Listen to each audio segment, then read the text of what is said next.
Assalamualaikum warahmatullahi wabarakatuh. Waalaikumsalam warahmatullahi wabarakatuh. Alhamdulillahirrabbilalamin, segala puji syukur bagi Allah SWT yang telah memberikan kita kenikmatan, kesempatan, dan semangat belajar sehingga kita bisa berkumpul pada pagi hari ini dalam keadaan sehat walafiat. Perkenalkan, saya Konur Afifah yang akan menemani teman-teman mahasiswa PKL di Pengadilan Agama Tuban ini dalam podcast Lege, Lesehan Gayeng Seputar Peradilan.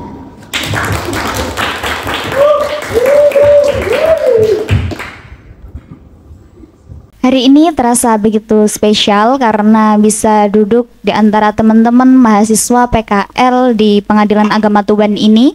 Dan juga kita ditemani oleh Bapak Muhammad Fatnan, SAG MHI. Beliau adalah selaku Wakil Ketua Pengadilan Agama Tuban dan juga pembimbing PKL mahasiswa-mahasiswi di Pengadilan Agama Tuban 2025 ini. Selamat pagi Bapak Fatnan, bagaimana kabarnya hari ini? Alhamdulillah, selamat pagi juga Mbak siapa ya? Lupa saya namanya Koni Bapak. Koni. Ya. Ikonik ya, kayak ikon itu ya.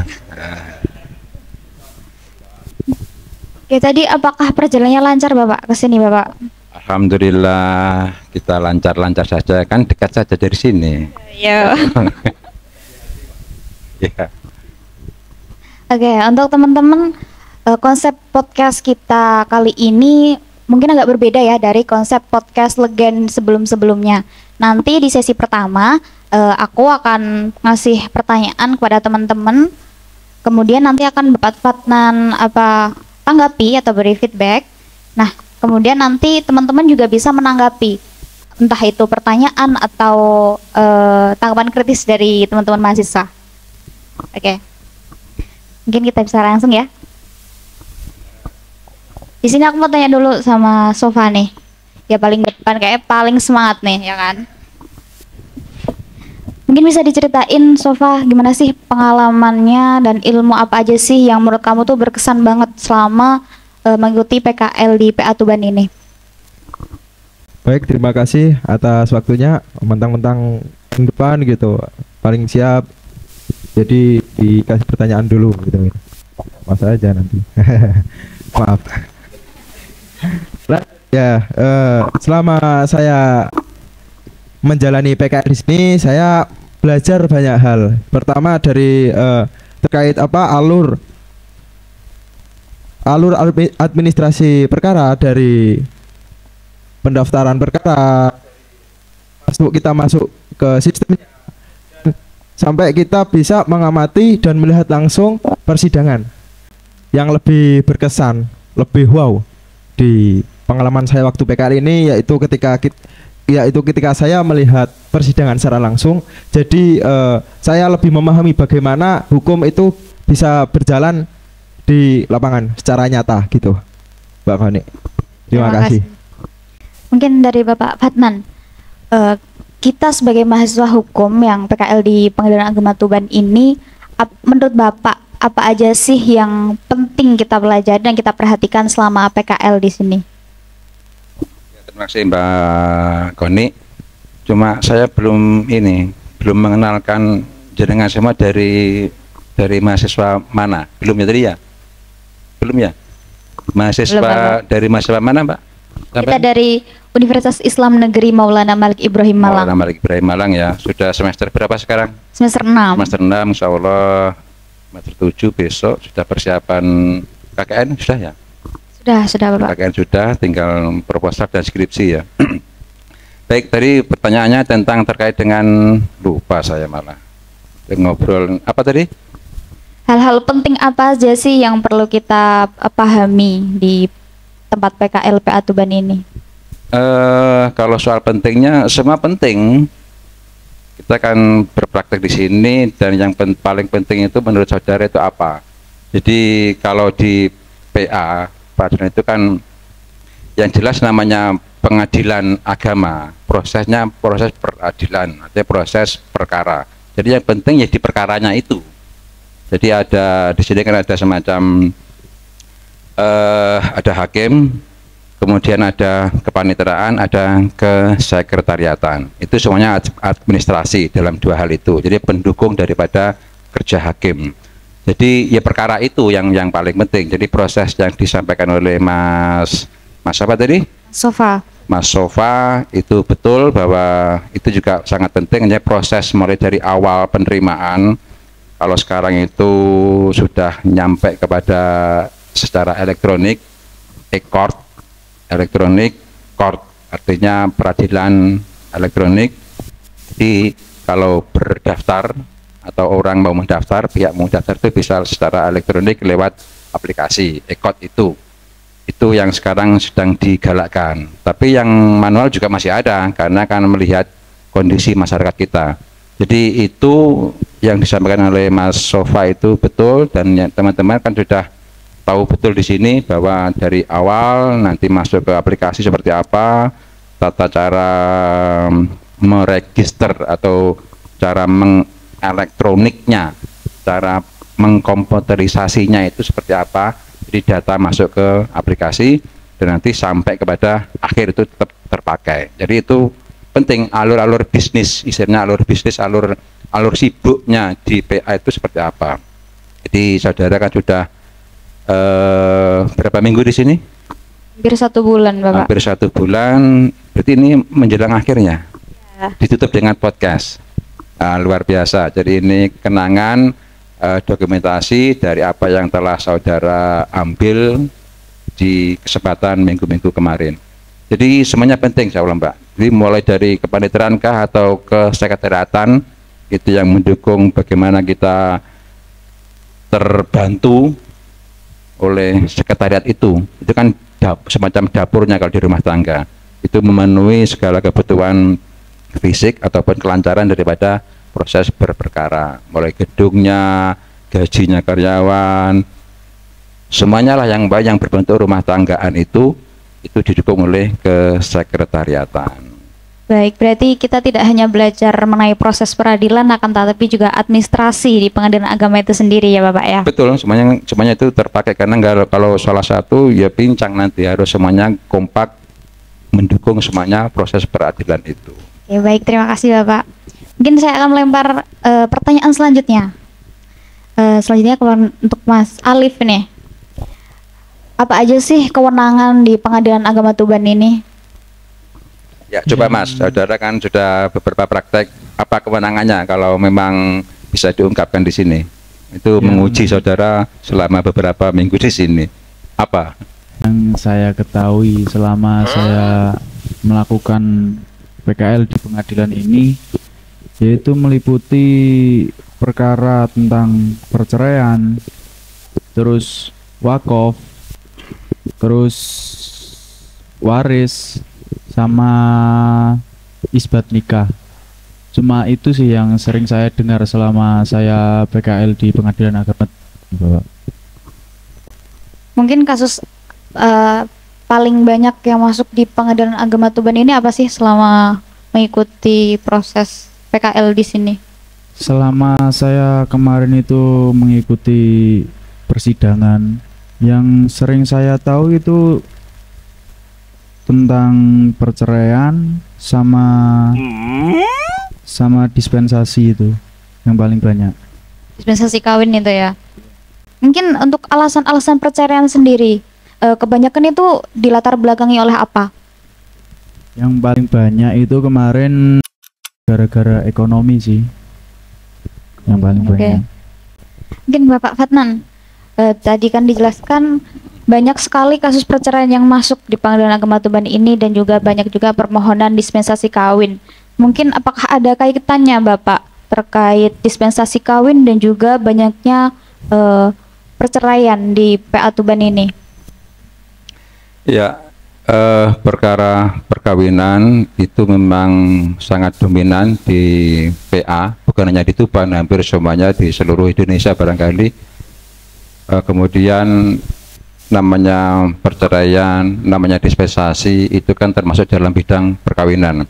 Jadi yang disebutkan oleh Mas Alif tadi itu yang di sini yang mungkin saudara mahasiswa tahu semuanya kan ada perceraian, yang kasus yang saudara apa namanya praktek di sini, yang ada kan waris, apalagi wakaf, apa tadi itu, dispensasi, apalagi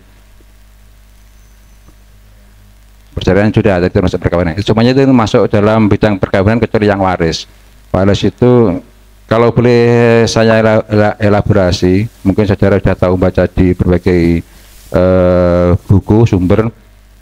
Di PA itu ada 9, ya betul ya, 9 bidang perkara atau 9 bidang objek sengketa lah atau permohonan, mulai dari perkawinan, kemudian kewarisan, wasiat, apa namanya, zakat, infak, sedekah, terus kemudian ada ekonomi syariah, ada 9. Berapa tadi yang kita sebut?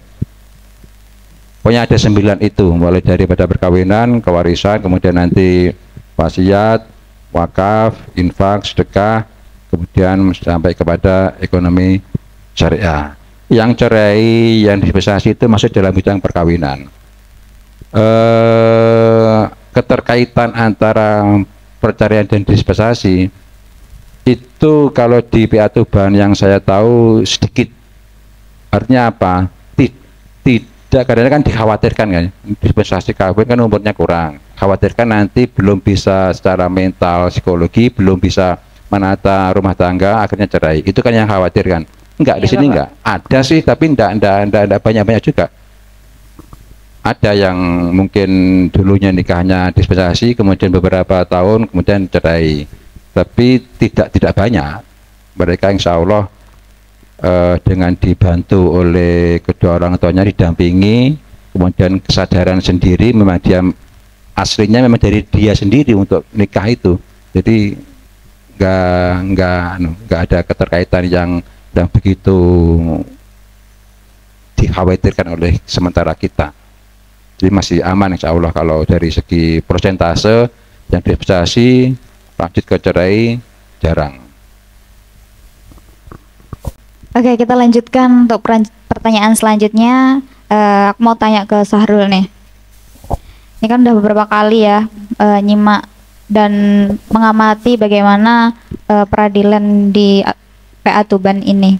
Menurut kamu gimana sih alur proses pendaftaran perceraian yang kamu amati selama PKL di Pengadilan Tuban ini? Terima kasih kepada Pak Khani telah diberikan kesempatan untuk bertanya.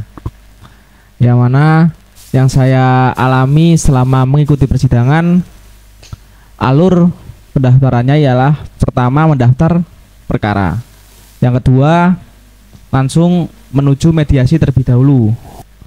Apabila mediasi tersebut gagal, maka akan dikembalikan ke persidangan yang mana akan diputuskan oleh hakim. Terus baru bisa mengambil akta cerai. Mungkin itu saja yang saya ketahui dari pendaftaran perceraian. Oke.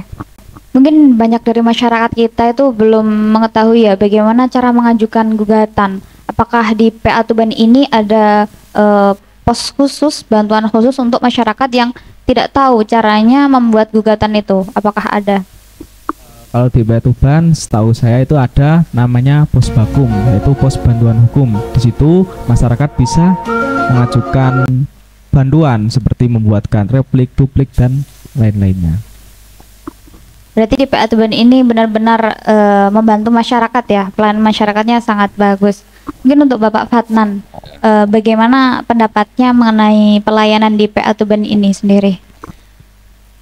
Bagaimana pelayanan di PA Tuban, nanyanya ke wakilnya. Ya, saya jawab bagus karena yang ditanya orang-orang dalam. Ya gitu ya, sangat bagus karena kita sudah yang jelas Mbak Koni ya dan teman-teman mahasiswa. Jadi kita memang dituntut atau memang diharapkan atau memang sudah semacam kewajiban zaman. Artinya memang sudah tuntutan daripada zaman kita untuk selalu meningkatkan profesionalitas, kapabilitas, kemudian kualitas daripada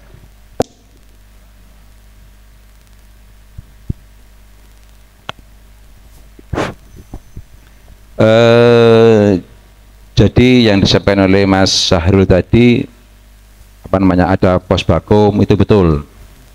Bukan hanya itu sih, ada yang mengistilahkan pos yankum, pos pelayanan hukum, ada pos bakum, pos bantuan hukum.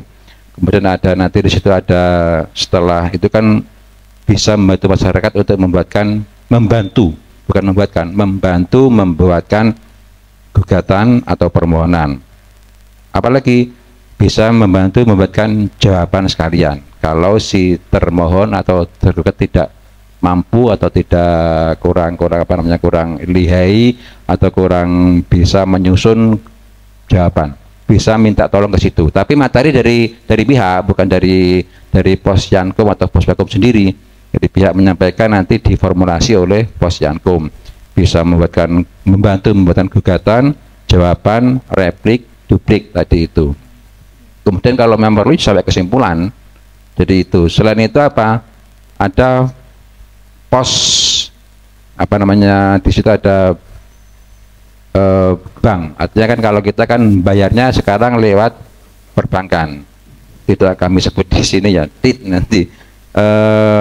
Jadi situ setelah mereka bisa mendaftar atau membuatkan gugatan, nanti bayarnya kepada siapa? Kepada bank itu, pada bank langsung di situ, langsung itu namanya PTSP, pelayanan terpadu satu pintu, betul ya? Nah, jadi ke situ itu nanti sudah lengkap, orang tidak perlu keluar, baca jangan dulu bayarnya ke bank, keluar lagi ke bank mana yang itu, atau bayarnya ke kasir kalau dulu. Sekarang enggak, sekarang sudah dipadukan di tempat namanya PTSP tadi itu. Jadi pihak tidak wirawiri ke sana kemari, bisa langsung terselesaikan di satu pintu itu. Jadi lebih praktis ya Pak ya. Jadi misal sehari gitu udah bisa selesai gitu ya. Enggak sampai hari, kan mungkin dalam hitungan menit lah. Hitungan menit ya. Baik. Mungkin bisa dilanjutkan. Kan tadi Bapak menyinggung mengenai PTSP nih. Mbak Syala, bagaimana pengalamannya di Tuban ini? PTSP tuh apa sih? Terus dia tuh melayani di apa aja gitu? Mungkin bisa dijelaskan. Baik, terima kasih atas kesempatannya Mbak Koni. PTSP itu pelayanan terpadu satu pintu. Ini merupakan sistem layanan publik yang terintegrasi, di mana perizinan, mengatur perizinan atau non perizinan dalam satu tempat atau satu pintu. Saya luruskan dulu, bukan perizinan ya, beda. PTSP kan kalau di fungsinya di peradilan bukan perizinan, itu kan di perusahaan kayaknya kan. Mungkin di PTSP yang di mall-mall publik bisa jadi seperti itu. Kalau di sini di peradilan ya khusus itu proses berperkara, bukan apa yang diizinkan oleh peradilan. Jadi ada beda ya. Jadi nanti mohon dipahami, itu melayani orang berproses perkara, di mendaftar, membayar ke banknya, atau nanti ke pos untuk legalisir leges daripada alat bukti, surat, itu ada pos di situ. Di situ juga ada apa lagi? Ada berbagai loket di situ, bisa untuk ngambil produk, semuanya di situ. Jadi langsung dalam satu layanan itu cukup. Bukan perizinan untuk usaha, bukan. Beda ya. Oh ya Bapak, tadi izin menambahkan ya. Tadi Bapak menyinggung tentang pembayaran. Ya. Pembayaran di bank itu. Nah, itu ini kan saya juga pernah ngobrol-ngobrol kalau ternyata itu benar enggak Pak? Ternyata itu bayar di pengadilan mahal Bapak.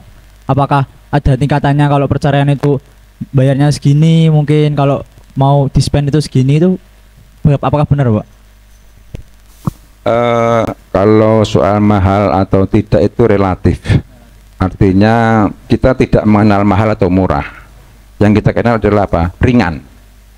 Biayanya biaya ringan.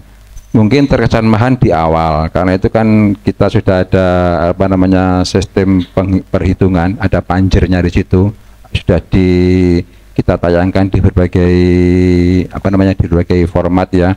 Mungkin bisa lihat di internet, mungkin bisa lihat di apa namanya banner di ruang-ruang tertentu di kita, ada ruang tunggu, itu ada bannernya untuk panjer biaya perkara. Bisa jadi kalau yang biasa bukannya elektronik itu orang mengesankan itu mahal, karena kita kan ada perhitungan mulai sampai dari awal orang daftar untuk PNBPK atau untuk panggilan para pihak sampai sekian kali panggilan, itu terkesannya mungkin mahal, tapi yang jelas itu nanti setelah selesai perkara itu ada uang kembali. Jadi di situ mahal di awal, mungkin dalihnya juga banyak, oh ternyata orang bilangnya murah, makanya kita tidak mengenal mahal atau murah, yang kita kenal apa? Biaya ringan. Itu semacam memang pedoman atau yang kita pegangi, proses di peradilan itu biaya ringan, sederhana, cepat.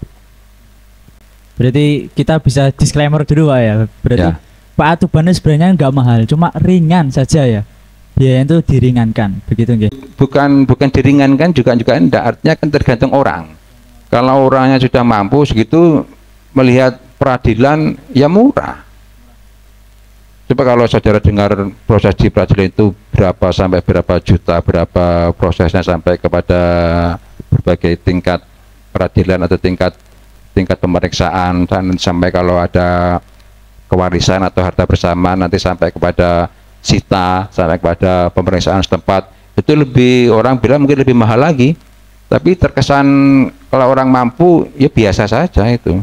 Jadi bergantung orangnya. Kalau memang benar-benar tidak mampu, ada cara tersendiri dengan mengajukan apa namanya istilah prodeo. Jadi saudara sudah tahu situ, kalau memang benar-benar tidak mampu secara finansial bisa mengajukan apa namanya persyaratan proses itu, mengajukan diri sebagai orang yang tidak mampu. Itu termasuk kaum rentan itu. Ya, sekarang lagi digalakkan bagaimana kita mengadopsi atau melindungi kaum rentan, lansia, anak-anak, orang miskin atau tidak mampu, seperti itu. Inklusif lah kita, merangkul semuanya ya. Prodeo. Jadi teman-teman pemirsa dan teman-teman yang mungkin belum tahu prodeo, jadi prodeo itu jadi sidang prodeo. Jadi sidang prodeo itu diperuntukkan untuk para mereka yang kurang mampu begitu. Ya, betul nggih. Dan persyaratannya cuma gampang ya, cuma persyaratan meminta keterangan tidak mampu dari kelurahan dan kepala desa mawon nggih. Iya, seperti itu. Itu aja. Oke. Ada dua di sini. Ada prodeo itu nanti biayanya itu ditanggung oleh negara, ada yang murni memang dia benar-benar tidak mampu dan anggaran negara sudah habis, artinya sudah digunakan untuk keperluan apa perkara-perkara sebelumnya. Kalau sudah habis nanti masuknya kepada prodeo murni. Nah, itu nanti hakim yang menentukan. Kalau setelah diperiksa diputus sela bahwa benar-benar tidak mampu, ya berarti boleh lanjut secara prodeo. Yang penting jangan pura-pura tidak mampu Pak ya. Nanti orangnya kaya datang ke kelurahan minta keterangan tidak mampu. Nah, itu yang mungkin aneh. Prodeo tapi kesini pakai jam tangan, pakai jas, pakai sepatu, netis. Ayo rodok lucu kan begitu. Tapi apakah ada? Kita tidak pernah menemui, cuma pernah dengar. Jadi ada hal seperti itu. Ya, bisa di ini ya. Ada mungkin yang ditanyakan, monggo nanti lewat Mbak Koni.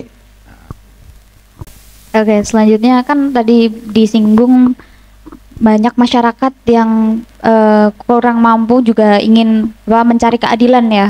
Nah, apakah di Pengadilan Agama Tuban ini tidak hanya orang yang memiliki uang saja ya Pak ya? Jadi dari kalangan atas, menengah, bawah pun bisa mencari keadilan, seperti itu ya Pak berarti? Ya, semuanya itu kita rangkul, namanya kan kita harus semacam inklusif, pada peradilan inklusif itu merangkul semua dari kalangan, termasuk kaum rentan yang kita angkat, kita semacam ada perhatian khusus terhadap kaum rentan itu.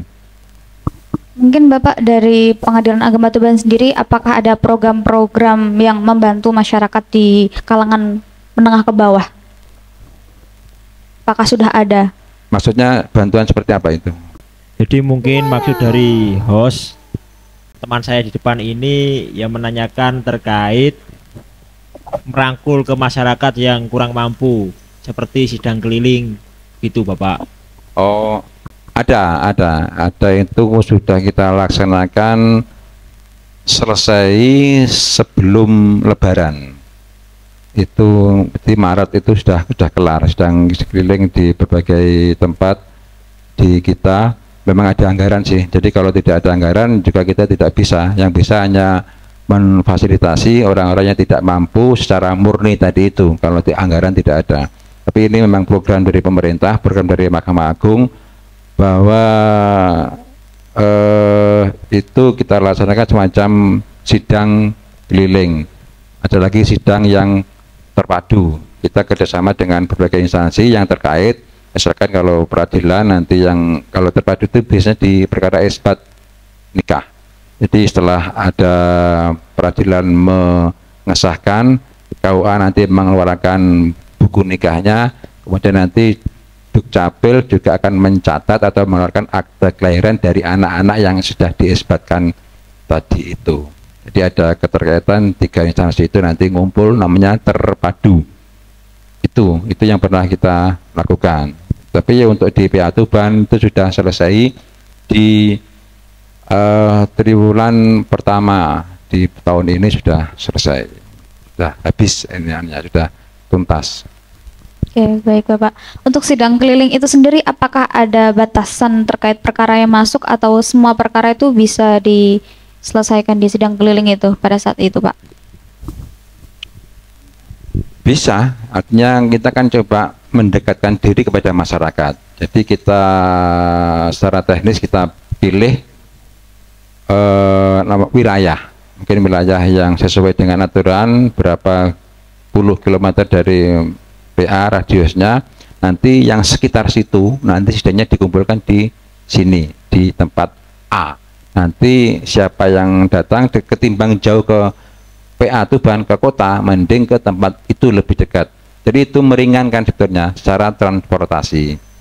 Jadi untuk namanya pembayarannya, kalau tidak masuk dalam anggaran, ya bisa sama bayarnya, cuma secara transportasi lebih hemat. Itu kalau tidak ada anggaran untuk proses bantuan biaya perkara. Tapi kalau ada, ya bisa jadi free, kayak terpadu tadi itu bisa dibiayai oleh yang terkait lah.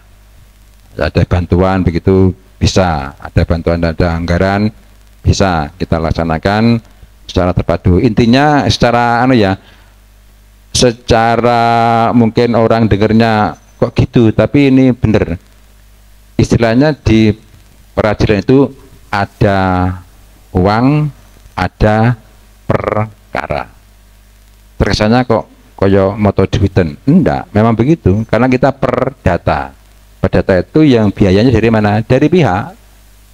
Masa dari pengadilan, dari mana uangnya? Jadi ada uang, ada perkara. Setelah dia bayar baru dapat nomor perkara.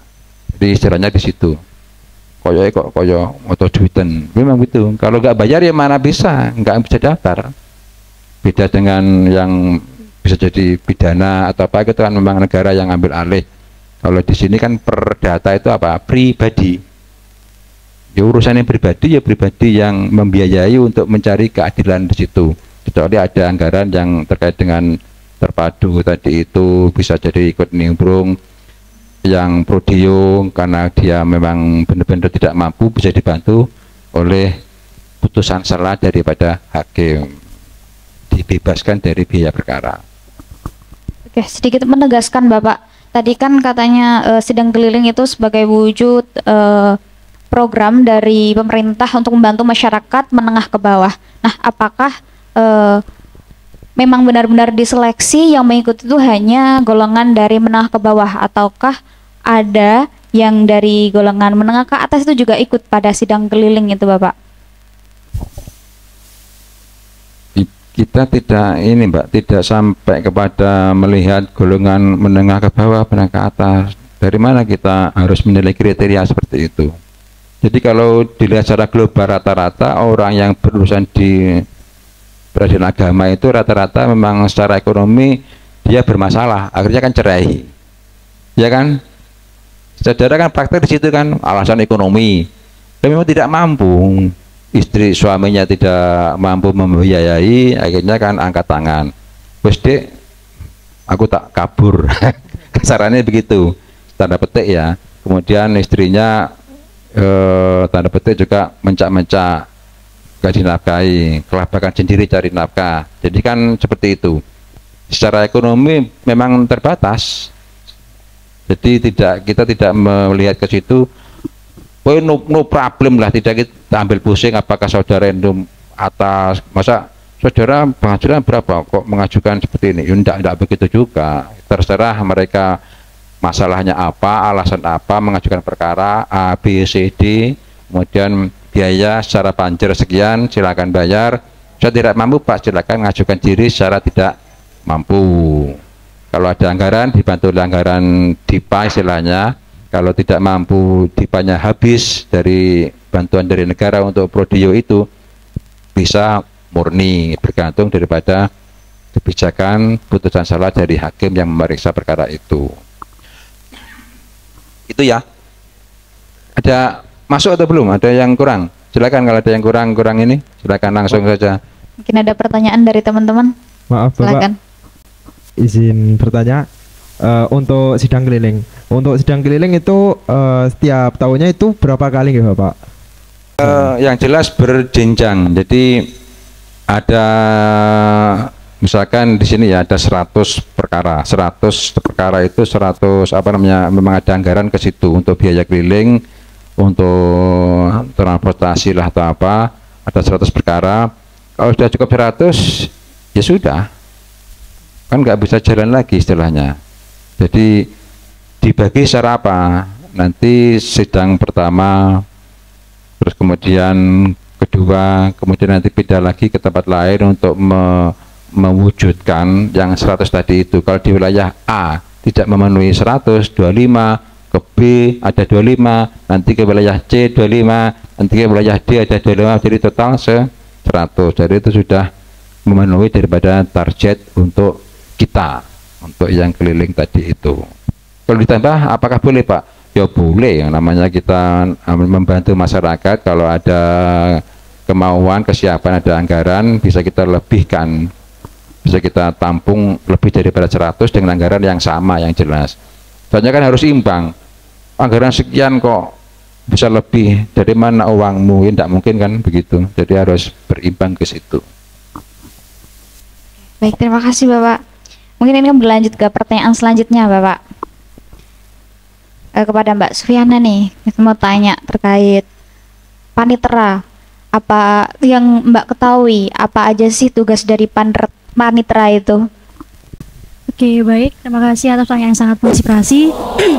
Jadi begini, saya sering melihat acara persidangan dan duduk di antara sidang 1 ataupun sidang 2. Ternyata pekerjaan beliau menjadi panitia itu sangat-sangat penting, yaitu yang pertama seperti menyusun berita acara, lalu proses persidangan, dan yang paling penting, paling sulit menurut saya jadi tugas panitera itu adalah membantu mempersiapkan berkas-berkas atau dokumen untuk para hakim. Karena menurut sepengetahuan saya kira panitera itu seperti asisten yang sangat ringan. Ternyata beliau-beliau ini memiliki peran yang sangat penting dan sangat susah. Contohnya seperti apabila kita salah dalam untuk para panitera ini, apabila salah untuk pengucapan perkara, itu pun juga sangat besar kemungkinan kesalahan sampai akhir. Baik, terima kasih. Berarti ketelitian dari panitera ini sangat diperlukan ya? Iya, Kak. Mungkin dari paparan dari Mbak Sufiana, apakah sudah sesuai Bapak? Mbak Silvi ya, panggilannya Silvi ya. Jadi betul itu bahwa tidak peran daripada panitera pengganti dalam hal ini ya. Ada panitera pengganti yang sidang itu memang penting. Panitera itu apa sih? Jadi analogkan saja bahwa panitera pengganti itu seperti apa? Sekretaris sidang. Kalau mungkin saudara diskusi ada notulen di situ. Ya sama, notulen. Kerjanya apa? Ya harus menyiapkan ininya, persiapan untuk rapat itu apa?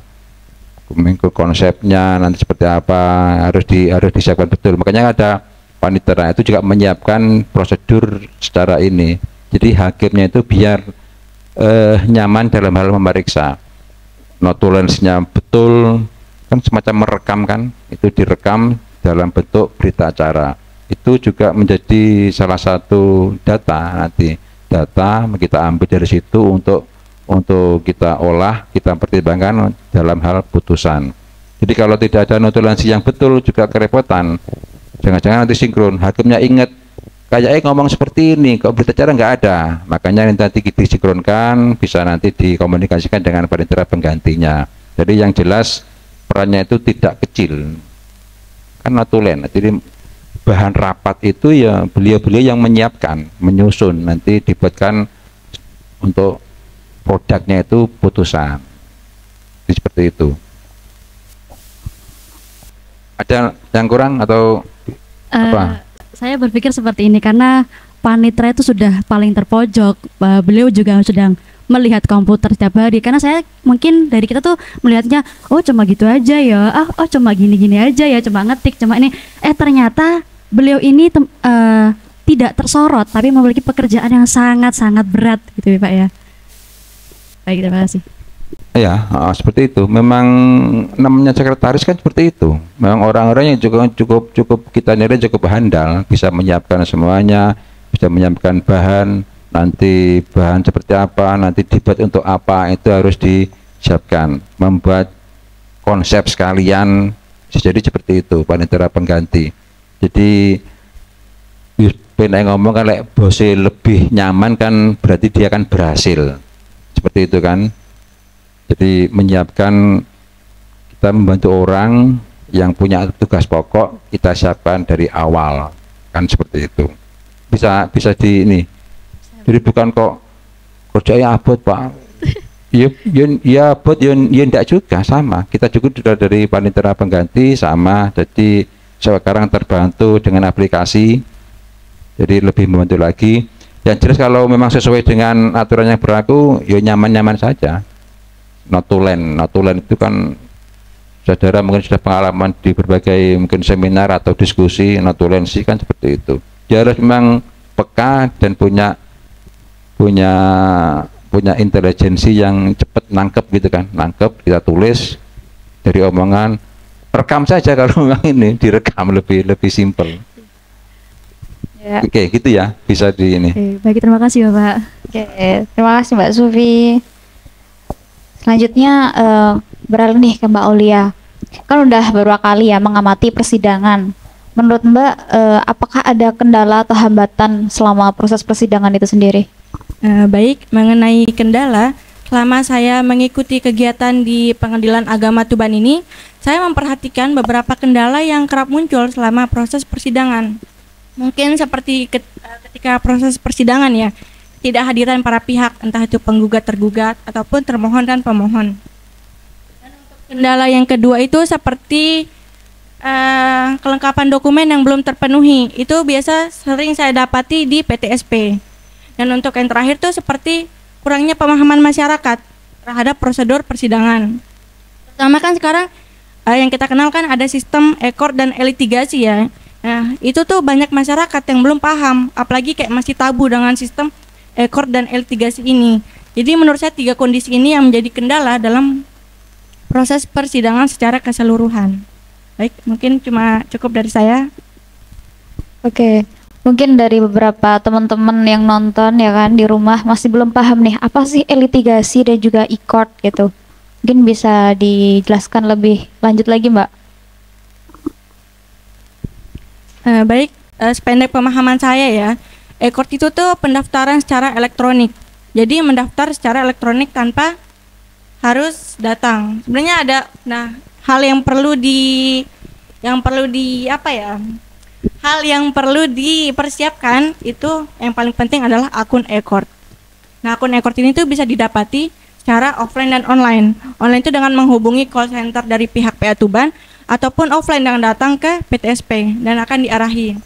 Untuk elitigasi sendiri itu mengenai persidangan secara elektronik yang dimana tanpa perlu datang ya pastinya. Jadi ketika proses pembuktian hanya mengirimkan bukti melalui websitenya. Mungkin hanya itu yang saya pahami. Itu Bapak Fadnan nih. Untuk proses persidangan ini berarti ada dua ya Bapak ya, litigasi dan juga manual. Mungkin lebih direkomendasikan yang mana nih, manual atau yang elektronik? Sedangkan masyarakat kita ternyata banyak juga yang belum memahami apa sih terkait elektronik seperti itu.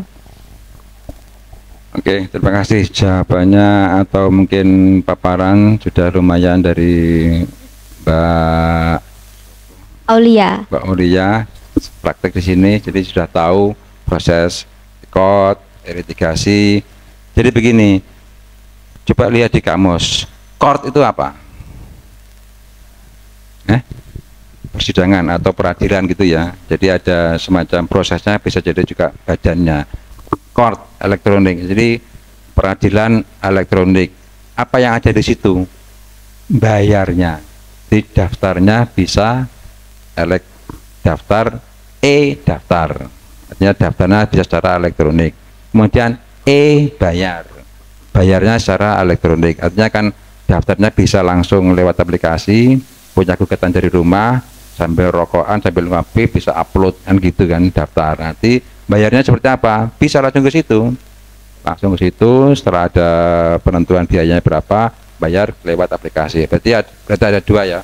Ada daftarnya, ada bayarnya. Setelah itu apa? Dipanggil. Dipanggilnya secara elektronik, karena email kan. Jadi nggak perlu nanti ada petugas yang turun ke rumah. Jadi cuma cukup ngirim email. Jadi panggilan setelah dia daftar, setelah bayar, kan tanya kapan sidangnya ini. Tunggu aja nanti di emailnya. Setelah terverifikasi di mana di peradilan setempat, langsung nanti nunggu panggilan untuk sidang tanggal berapa lewat aplikasi juga, namanya panggilan. Dan apalagi terakhir litigasi. Jadi pemeriksaannya secara elektronik. Litigasi kan apa? Litigasi itu apa? Pemeriksaan kan, jadi secara elektronik. Jadi ada daftar, bayar, saya bahasakan seperti itu ya biar enak. Kemudian manggil, kemudian sidang, pemeriksaan. Yang elektronik apa? Yang bisa baru cuma ini jawaban. Itu kan kalau manual kan orangnya kan datang tanya jawab, ngobrol, atau menyerahkan secara manual kepada hakim. Sekarang enggak, kalau pakai itu jadi di-upload, jawabannya itu di-upload setelah menerima gugatan, sidang, mediasi seperti yang disampaikan Mas Syahrul tadi, mediasi, kemudian nanti tanya jawabnya, jawaban di-upload. Kemudian setelah jawaban nanti diberitakan kepada penggugat, dia replik, kemudian timbal lagi dengan duplik. Setelah itu apa? Baru pembuktiannya belum bisa secara elektronik, harus datang. Itu yang kendala litigasinya, itu baru sampai kepada ke situ. Untuk pembuktian belum bisa, masih mendatangkan saksi. Tapi di tempat lain kok bisa Pak? Bisa secara elektronik kalau memang berjauhan.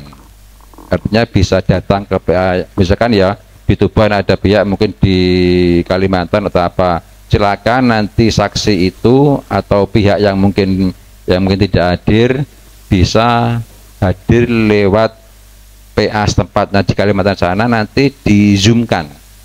Nah itu bisa kalau seperti itu. Tapi kalau masih di sini kayaknya masih belum, karena harus datang ke PA itu. Kita belum bisa langsung secara face to face, audio visual lewat aplikasi yang ada. Jadi harus lewat PA setempat tuh, semacam ada izin Pak, ada sidang, daftar ke PA setempat untuk melakukan Zoom, ada surat penyurat seperti itu. Baru nanti itu bisa namanya secara elektronik juga, tapi harus ke PA juga, itu masalahnya. Tidak bisa langsung lewat sambil ngopi menyampaikan kepersaksian, belum sampai ke situ. Berarti walau litigasi tetap harus datang ke PA ya Bapak? Untuk yang pembuktian. Untuk pembuktian. Kemudian kesimpulannya bisa nanti lewat aplikasi juga, masih bisa. Jadi setelah pembuktian terputus, kemudian nanti lanjut kepada kesimpulan, kemudian untuk pengucapannya, putusan itu bisa mengupload. Jadi dengan mengupload itu sudah dianggap membaca putusan. Bisa ya, nyambung ya. Ada gambaran di situ kan, di situ. Itu kalau pokoknya sama dengan sidang, cuma lewat HP lah, tik ada jawaban, upload lagi, kesimpulan upload gitu. Oke Bapak, terima kasih. Mungkin dari teman-teman masih ada tanggapan atau pertanyaan lagi? Apakah kalau dengan itu enggak menyalahi kode etik dari perdata keperdataan, Pak? Hukum acara maksudnya? Mungkin ada khusus hubungannya, acaranya Pak? acara elektronik itu ya memang bukan nggak apa-apa, harus begitu memang. Artinya kan sudah ada aturan tersendiri untuk yang e-court, e-litigasi itu sudah ada aturan tersendiri, jadi kita merujuk ke situ. Bukan menyalahi dari sama kan, intinya kan pihak itu tidak, justru dimudahkan harusnya. Jadi tidak merasa ini kok menyalahi, enggak, sama kan, dia haknya sama. Gitu ya. Oke, terima kasih Pak. Di era digital ini yang semakin maju ya, di pengadilan agama juga dibantu oleh seperti e-litigasi, terus e-court seperti itu. Terus kemarin kan tanggal 1 Juli sudah diluncurkan EAC ya Pak. Nah mungkin aku mau tanya nih sama VJ, EAC itu apa sih gitu? Baik, pertanyaannya ini sangat menarik.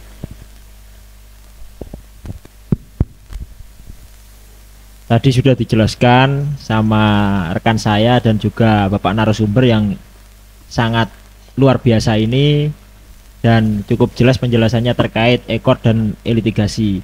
Jadi di sini saya akan menjelaskan pengalaman saya terkait pemahaman juga, sedikit pemahaman lah terkait EAC ini. EAC ini singkatan dari elektronik akte cerai, yang mana ini merupakan inovasi pelayanan peradilan yang memungkinkan masyarakat ini dapat mengakses akta cerai secara digital.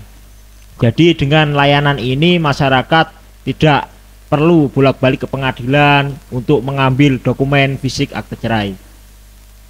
Dan EAC ini dapat diakses setelah persidangan perceraian ini diputuskan dan sudah berkekuatan hukum tetap atau ingkrah. Terkhusus untuk perkara cerai talak ini, EAC diterbitkan setelah sang suami ini mengucapkan ikrar talak kepada sang istri. Ya, cukup sekian dari saya. Ya berarti EAC ini memudahkan ya Bapak ya. Ya, luar Kita biasa, bisa sudah mendownload. sama-sama memahami semuanya tadi itu. Jadi teman-teman mahasiswa, prakteknya itu tidak cukup bermakna, hanya sudah bisa menguasai daripada alur dari awal daftar, e-court paham, elektronik paham, tadi ditanyakan di feedback oleh Mbak Koni, tadi sudah nyambung, di prakteknya itu sudah mengena semuanya sampai kepada EAC sudah tahu juga. Jadi itu baru loh ya, itu baru itu, jadi sudah tahu. Ya Bapak, izin bertanya, untuk EAC sendiri, apakah kan itu berarti di-download oleh para pihak ya? Nah, itu apakah bisa di-download lebih dari satu kali atau hanya satu kali saja? Yang jelas artinya kan itu kan perkembangan daripada proses pengambilan produk. Jadi untuk yang manual itu sekarang sudah beralih atau bergeser lah, karena memang sudah semacam alur zamannya seperti itu. Jadi kemudahan seperti itu. Ya otomatis namanya dia masih bisa pakai, namanya mendownload ya bisa saja, kecuali itu dibatasi oleh pihak yang berwenang untuk mengeluarkan akta cerai itu secara elektronik kan. Selama itu masih di unlocking, artinya tidak masih terbuka, ya masih bisa, karena kan belum terpakai. Menutupnya seperti apa? Ya kalau akta cerai itu sudah dibuat nikah lagi, berarti otomatis tertutup. Jadi mungkin di download sudah nggak bisa lagi. Kan kebutuhan untuk akta kan macam-macam kan, mungkin untuk bukti dia, mungkin untuk data anaknya download lagi, bisa ke sana kan habis. Nanti untuk keberlanjutan download lagi, habis lagi, masih download lagi. Kalau sudah untuk menikah lagi, otomatis kan sudah tertutup, nggak bisa. nggak bisa download, tadinya yang membuat apa? Kan sudah tergantikan dengan nikahnya dia yang baru tadi itu. Jadi sudah kepake. Karena untuk nikah bagi yang janda harus punya akte cerai. Sementara akte cerai sudah dipakai untuk nikah, otomatis akte cerainya sudah nggak berlaku lagi. Sudah yang baru tadi itu dengan bukti yang buku nikah yang terbaru. Jadi nyambung ya. Jadi selama dia masih belum tertutup dengan sendirinya, artinya dia nikah lagi, akte cerai masih berlaku, masih bisa digunakan untuk bukti dia pernah menikah dengan ini dan sudah bercerai dengan ini untuk bukti untuk anaknya kah, untuk sekolahnya anak atau apalah yang terkait dengan dokumen-dokumen yang berkaitan. Ya, masuk ya. Yang saudara tahu seperti apa? Apakah seperti itu atau beda? Ya seperti itu Bapak. Jadi EAC ini dapat diunduh berkali-kali. Ya. Berkali-kali. Nah, yang praktek saudara kan tahu seperti itu. Jadi kalau kita analogkan, kita nalar, ya masuk karena memang masih belum tertutup dengan dirinya sendiri. Masih bisa dibuka. Kalau sudah nikah mungkin ada kode di situ nanti. Saya memang untuk ke situ sampai belum, ya Mas, sekarang kan EAC itu kan masih tahap baru, masih bulan ini ya. Jadi masih ada berbagai kendala. Tapi sekarang sudah mulai agak lumayan, tapi awal itu masih ada kendala. Oke, baik. Mungkin dari teman-teman masih ada pertanyaan terkait EAC. Baik, Mbak Khoni, izin bertanya terkait EAC. Kan EAC tadi bisa di-download kan? Bisa di-download. Nah, terus di-download.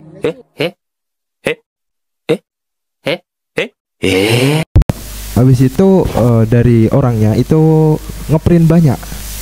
Jadi untuk nyanti disalahgunakan.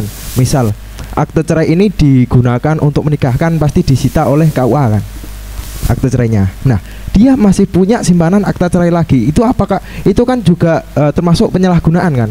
Akte cerai yang mana akte cerai ini di-download, habis itu di-print banyak. Kan bisa juga kan? Lah, itu bagaimana tanggapan dari Bapak terkait hal seperti itu, Bapak? Ya, kalau memang seperti itu sama, saya juga kadang berpikir seperti itu.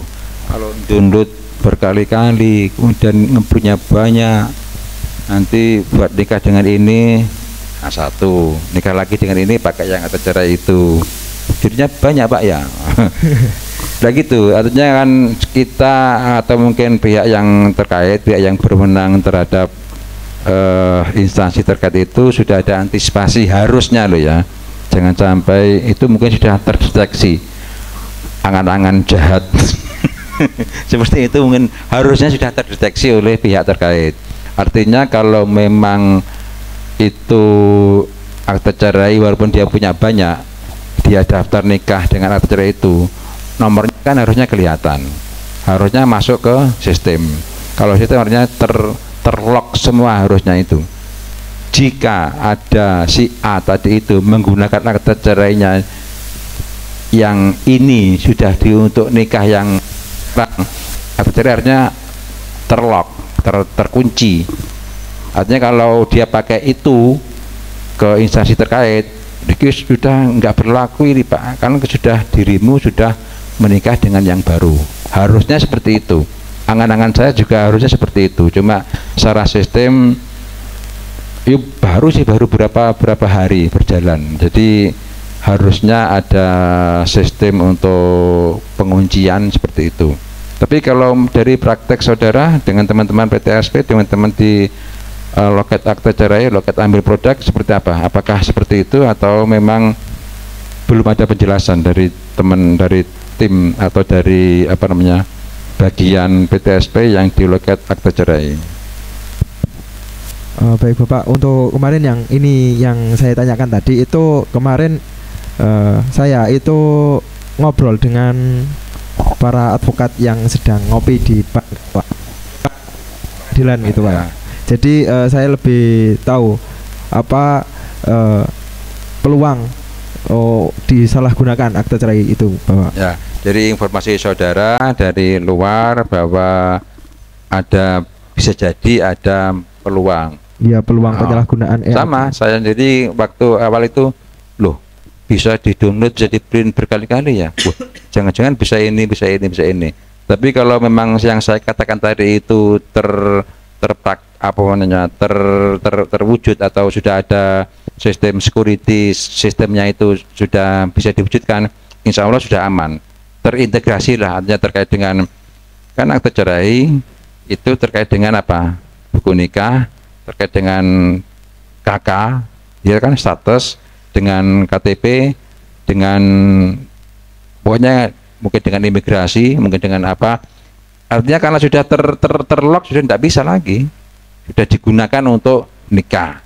Ya harusnya status Anda sekarang bukan janda, bukan duda lagi, tapi sudah menikah dengan ini. Datanya ini loh, sudah muncul. Nah, harusnya gitu. Jadi sudah terdeteksi, instansi itu sudah tahu sendiri. Kalau dia mengajukan akte cerai, dites, sudah terlock, ini sudah terpakai, sudah tergantikan dengan ini. Harusnya sudah nggak bisa, instansi itu sudah bisa menutup diri. Ini tidak kepakai Pak, sudah ganti, saudara kan sudah jelas sudah nikah lagi, ketahuan. Jadi kalau dari sistem itu terintegrasi di negara kita, upayanya seperti itu. Tapi untuk awal-awal bisa jadi ada kendala. Lawang ijazah aja bisa dipalsukan kan. Iya, makanya untuk bisa kemungkinan seperti itu bagus, artinya ada antisipasi kita nanti biar didengar oleh yang lain untuk security-nya itu. Oke, baik. Baik, terima kasih Bapak. Mungkin selanjutnya nih, tadi kan udah dipaparkan kan terkait pendaftaran, terus siapa aja yang boleh berperkara di pengadilan agama. Nah, tapi pada faktanya ternyata masih banyak sekali orang-orang yang takut untuk berurusan dengan hukum gitu Bapak.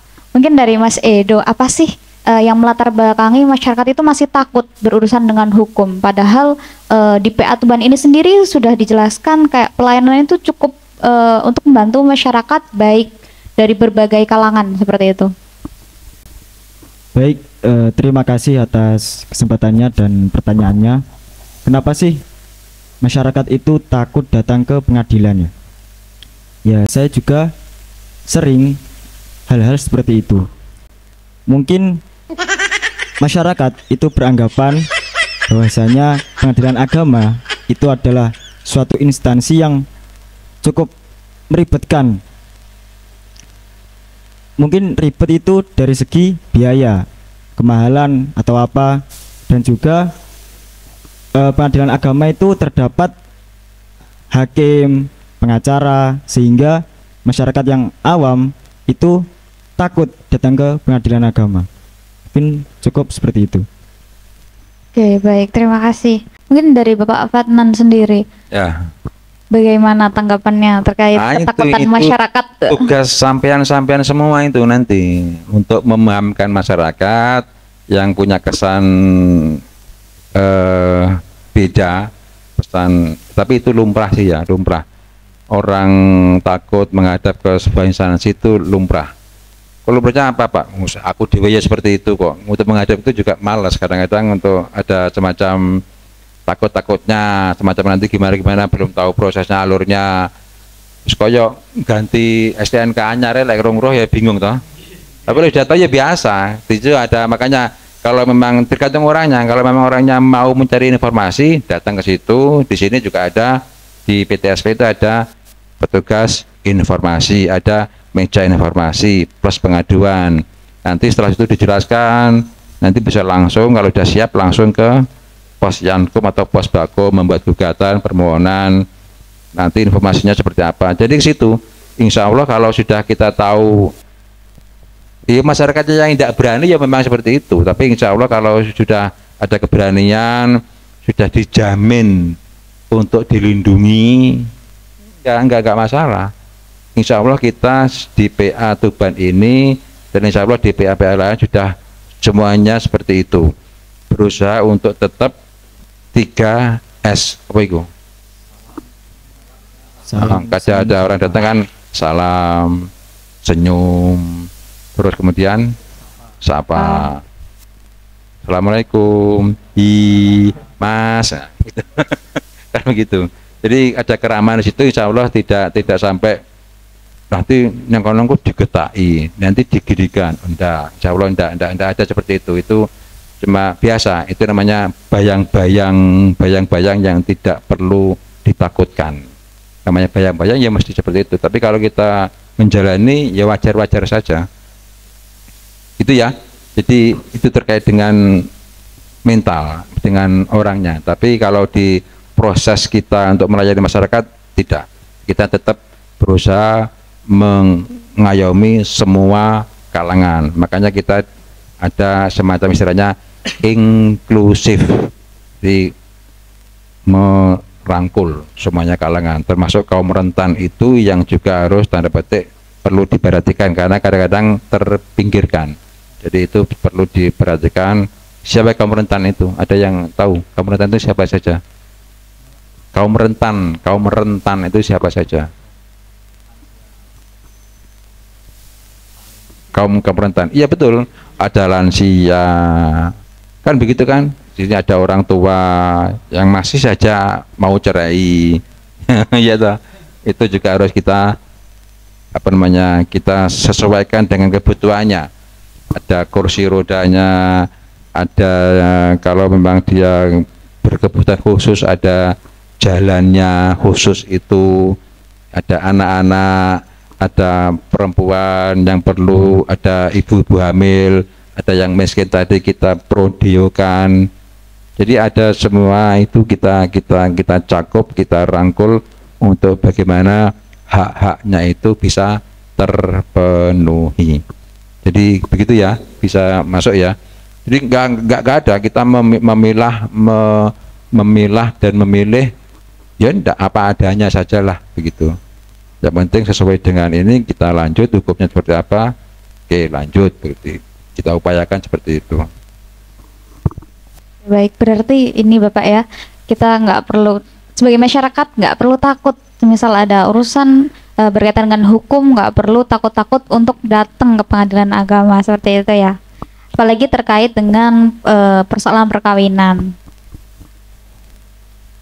Mungkin Bapak untuk penutup izin untuk menyampaikan pesan Bapak kepada teman-teman mahasiswa hukum yang mana baru mulai menjajaki terkait dunia hukum, seperti itu Bapak.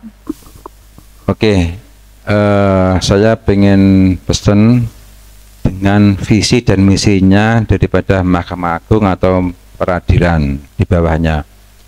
Jadi dari situ nanti insya Allah bisa kita itu meningkatkan diri, meningkatkan kapabilitas kita, kualitas kita.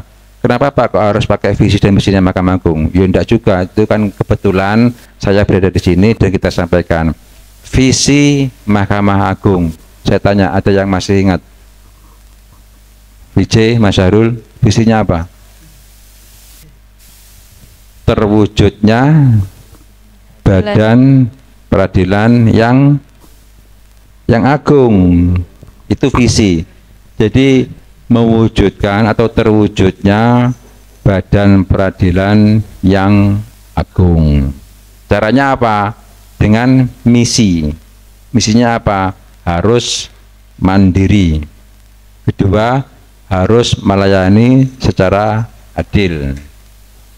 Yang ketiga, pemimpinnya atau orangnya juga harus yang berkualitas. Yang keempat, kredibilitas dan transparansi harus dikedepankan. Itu bahasa lain dari saya, tapi secara kalimat, secara redaksi tidak seperti itu. Tapi ini memudahkan, mandiri, melayani adil, pemimpinnya bagus, kemudian kredibel, terpercaya, dan transparan. Jadi di situ mandiri itu apa?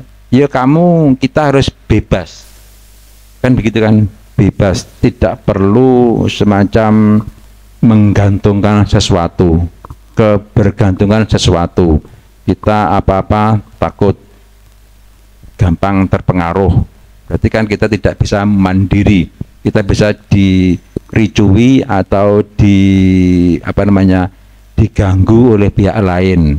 Ada yang bayar menang, berarti tidak diri, dia lansia, dia ini berkebutuhan khusus, kita abaikan. Berarti tidak mandiri, tidak adil. Apalagi nanti kalau di dalam melayani secara adil. Berarti kalau sampai seperti itu sudah tidak mandiri, berarti pelayanannya tidak adil, tidak merata.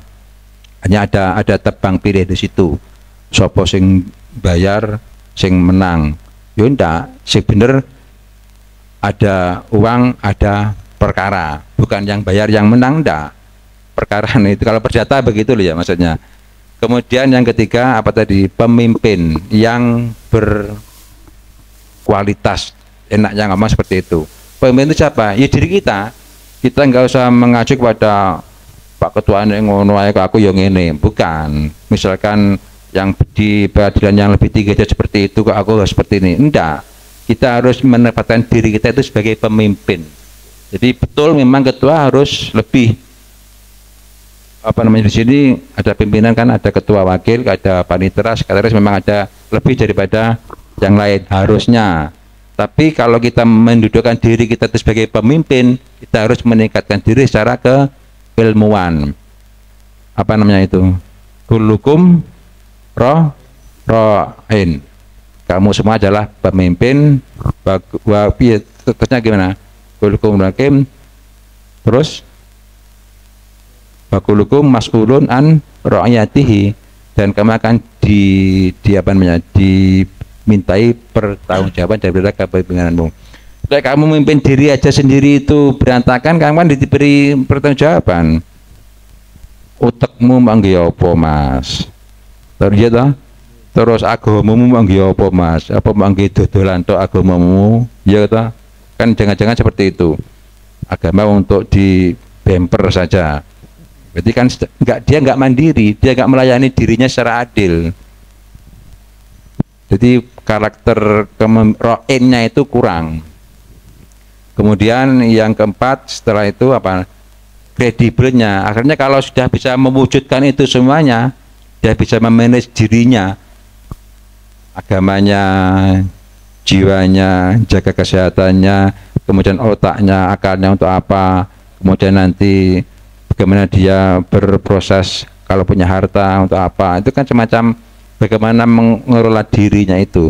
Nanti yang vital itu untuk apa, jangan-jangan kan sekarang ada berbagai hal yang mohon maaf ya, mungkin teman-teman sudah pernah dengar atau mungkin terpraktekkan di PA Tuban, banyak yang dispensasi. Itu kan banyak yang mengeluhkan kenapa harus dispensasi. Itu kan untuk menjaga yang tadi itu, agama, jiwa, akal, nasab, ya kan, apalagi kemudian harta. 5 hal itu kan yang darurat. Nah, itu kalau memang ini, kalau yang dispensasi itu enggak, lah kebutuhan itu bagaimana? Apakah kita bebas untuk melakukan itu? Ya, paham ya? Itu tanpa harus ada ikatan. Ya kalau kita bisa bebas, ya mungkin aman, nggak ada dispensasi.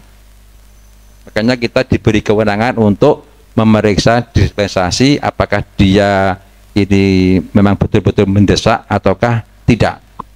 Jadi kalau memang betul-betul mendesak, darurat untuk melindungi yang itu, yang insya Allah memang negara memberi kewenangan, aturan memberi kewenangan kita untuk diberi dispensasi kepada pihak untuk segera menikah dengan alasan yang mendesak, bukan alasan yang dibuat-buat loh ya. Jadi ada keterdesakan di situ. Jadi ini mau nanti teman-teman semuanya bisa kita menguatkan diri kita. Visi misi yang lain sama insya Allah. Yang jelas kita mewujudkan kita itu sendiri yang agung. Jadi bukan secara ini kita yang harus terwujud, diri kita itu yang agung dengan cara yang seperti tadi itu. Nanti apa, tempat kita, kampusnya, sampean semuanya akan terangkat dengan sendirinya menjadi agung. Tetap saudara bekerja atau di kuliah atau bekerja dimanapun, kalau kita di peradilan terwujud secara agung karena para penghuninya orang-orang yang berkarakter, kalau berintegritas. ya. Makanya kita sekarang atau berbagai tempat sudah dibentuk zona integritas. Zonanya kok cuma di peradilan, Pak? Ya secara fisik ya di situ. Artinya di area di dalamnya situ harus berintegritas. Di luar apa enggak, Pak? Ya enggak juga, maksudnya enggak begitu. Kitanya dituntut tetap berintegritas di dimanapun tempat. Itu ya. Jadi visinya agung. Insya Allah kita nanti bisa menjadi orang-orang yang terpilih, orang-orang yang bisa menjadi contoh untuk lingkungan kita masing-masing. Jadi dari visi, misi tadi itu, kemudian nanti banyak hal. Kalau di peradilan itu ada yang 8 pernah dengar tiap apa itu tiap pel 8 apa 8 nilai utama Mahkamah Agung. Itu sama penjabaran dari itu semuanya.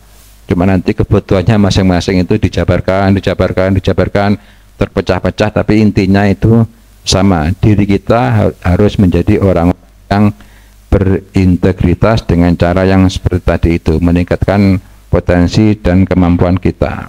Oke, gitu ya. Oke, baik. Terima kasih Bapak. Mungkin pesan-pesan yang sangat luar biasa untuk kita semua sebagai mahasiswa hukum. Mungkin cukup itu, saya ucapkan banyak-banyak terima kasih kepada Bapak Muhammad Fatnan sudah membersamai kami di podcast Legani ini, lesehan gayeng seputar peradilan. Oke, saya juga terima kasih banyak atas partisipasinya, saudara semuanya hadir di peradilan di Pengadilan Agama Tuban, jauh-jauh dari Malang.